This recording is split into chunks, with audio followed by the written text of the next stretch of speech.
Tuhan bersamamu. dan bersama rohmu. Inilah Injil suci menurut Santo Yohanes. Dimuliakanlah Tuhan. Ketika hari raya Paskah orang Yahudi sudah dekat, Yesus berangkat ke Yerusalem. Di halaman bait suci didapatinya pedagang-pedagang lembu, domba, dan merpati, serta penukar-penukar uang duduk di situ. Yesus membuat cambuk dari tali, lalu mengusir mereka semua dari bait suci.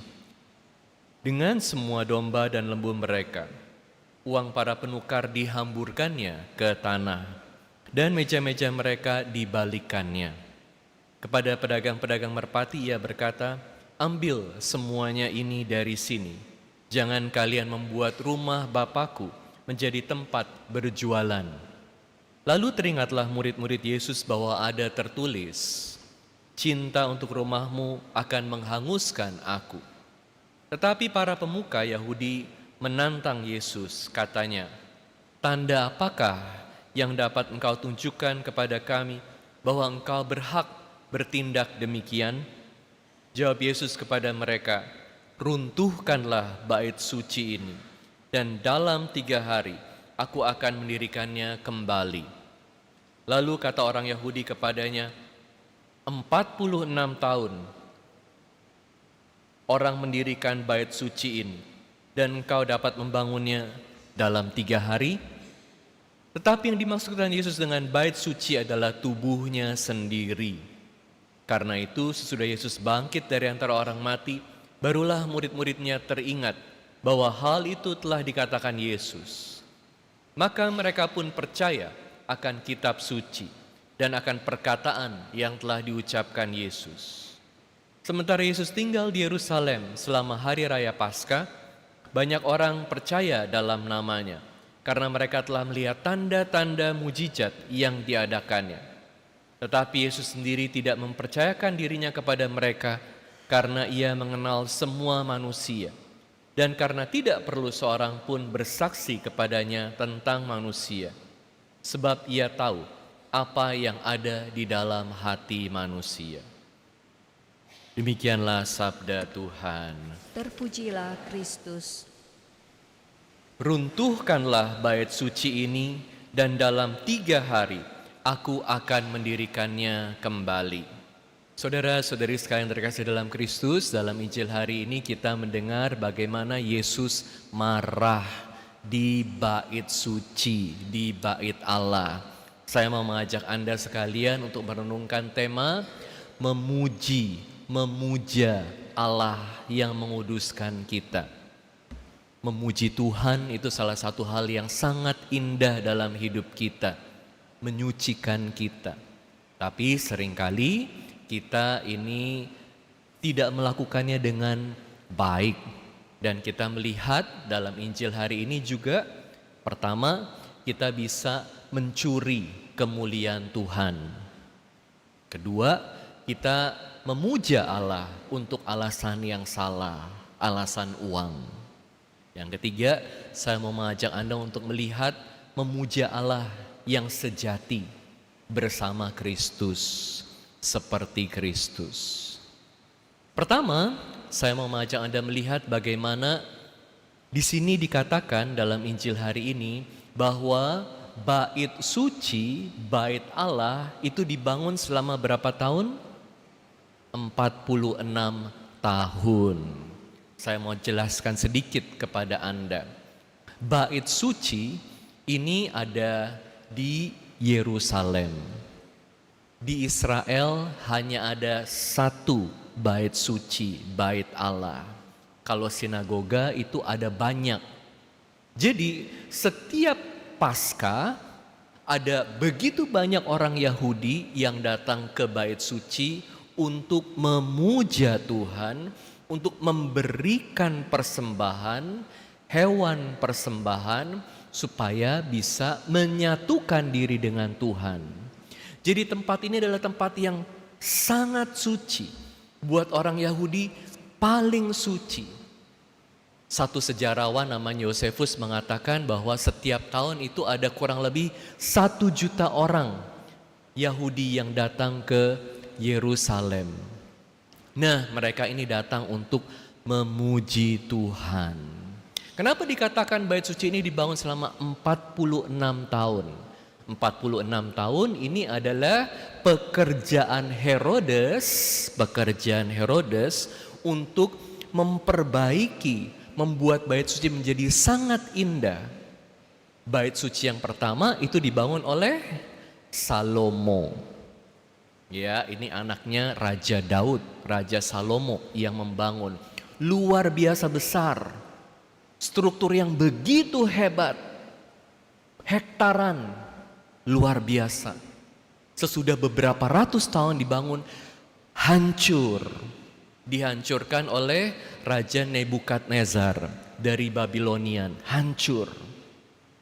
Kemudian setelah beberapa ratus tahun dibangun kembali dan ada bait suci yang kedua. Tetapi bait suci yang ada di zaman Yesus, ini dari bait suci kedua, ini dibangun secara lebih spektakuler, luar biasa oleh Raja Herodes selama 46 tahun. Dan dikatakan bahwa bait suci ini luasnya, seluruh kompleksnya itu sekitar 35 hektar.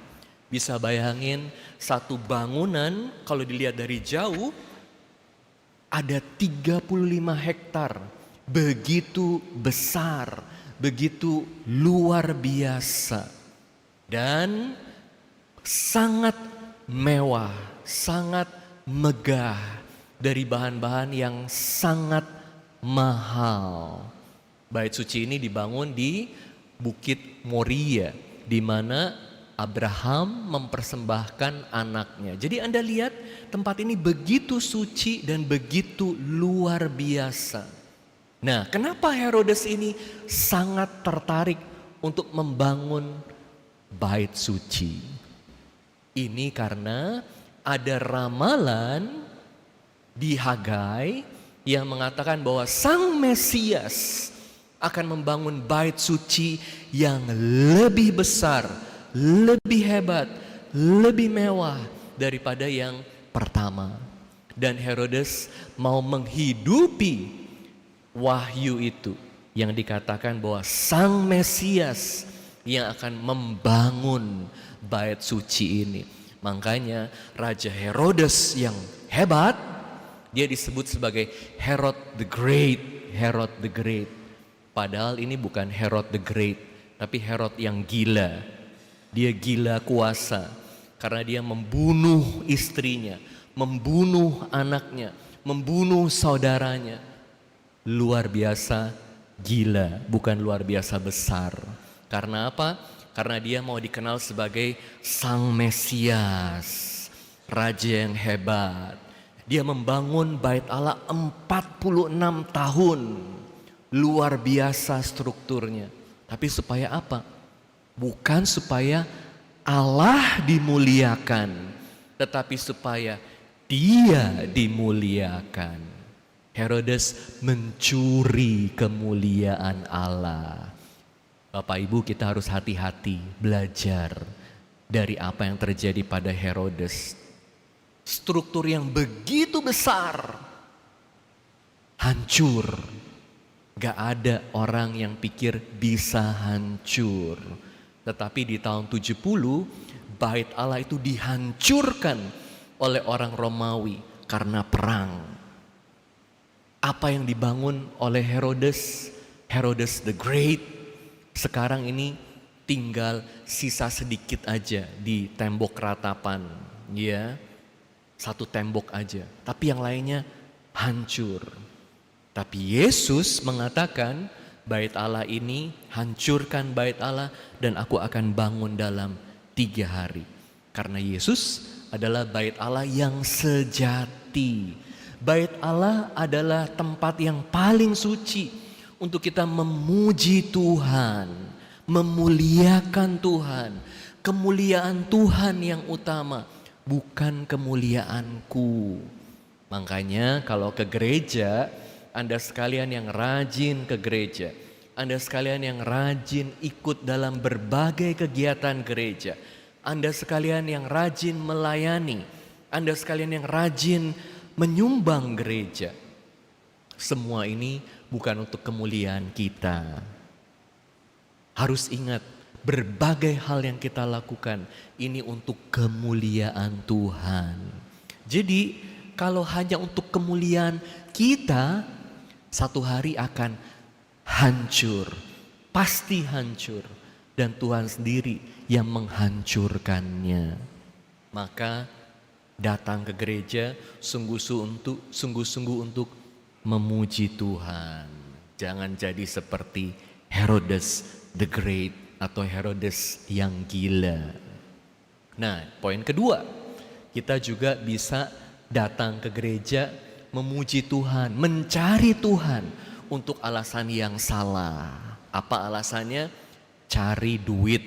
Katanya kalau diberkati itu artinya duitnya banyak. Semua proyeknya berhasil. Bahkan kadang-kadang gereja pun bisa diproyekin. Bisa dapat duit dari gereja. Harus hati-hati. Jangan salah mengerti, salah berpikir ya. Kita ke gereja untuk bersyukur kepada Tuhan, memuliakan Tuhan. Makanya Tuhan Yesus marah di bait Allah. Kenapa dia marah? Karena Yesus marah di pelataran bait Allah, di pelatarannya. Apa artinya pelataran bait Allah? Bait Allah itu bisa dibagi jadi 3 bagian. Ada ruang Maha Kudus, di mana ini adalah yang paling penting, tabut perjanjian, ruang Maha Kudus, hanya imam besar boleh masuk. Kemudian ada ruang kudus di mana imam-imam boleh masuk, dan kemudian ada pelatarannya. Jadi di pelatarannya ini adalah tempat orang-orang berdoa, dan bagian yang paling luar dari pelataran ini diperuntukkan untuk orang-orang non-Yahudi berdoa. Jadi yang non-Yahudi juga banyak yang datang. Karena apa? Karena mereka sudah belajar dari orang-orang Yahudi indahnya agama orang-orang Yahudi. Jadi mereka juga mau berdoa. Tetapi di tempat ini ternyata ada banyak orang jualan, tuker duit. Kenapa ada penukar duit?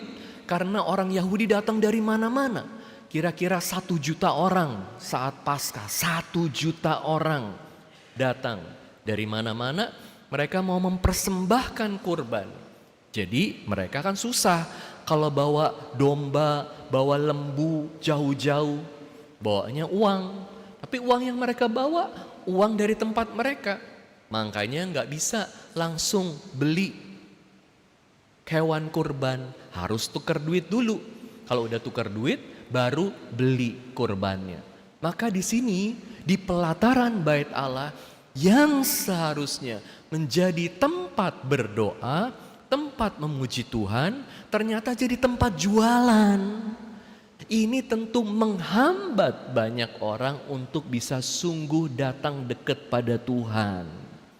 Kita juga harus hati-hati. Jangan sampai kita datang ke gereja untuk alasan yang salah.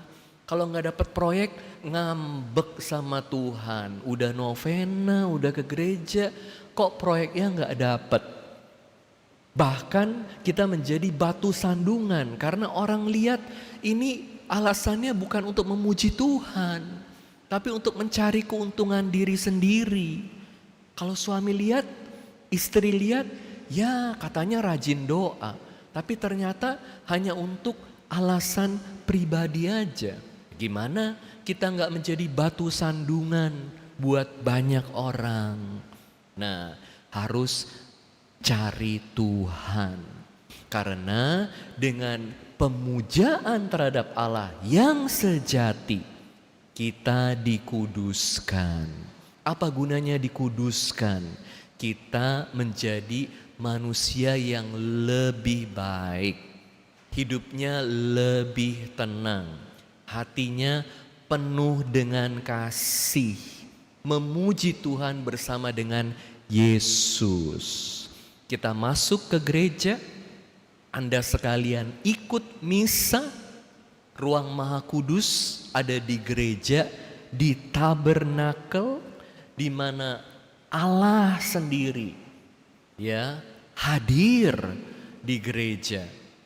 Allah mau menyucikan kita, menyucikan Anda dan saya, supaya hari demi hari kita jadi pribadi yang lebih baik.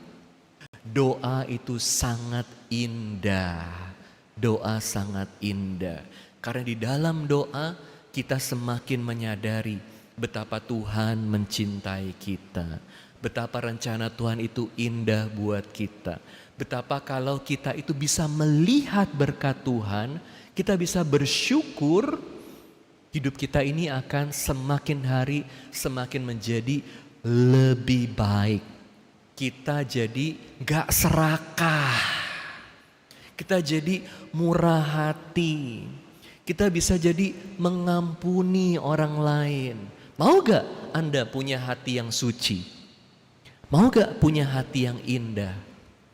Ini hanya Tuhan yang bisa kasih.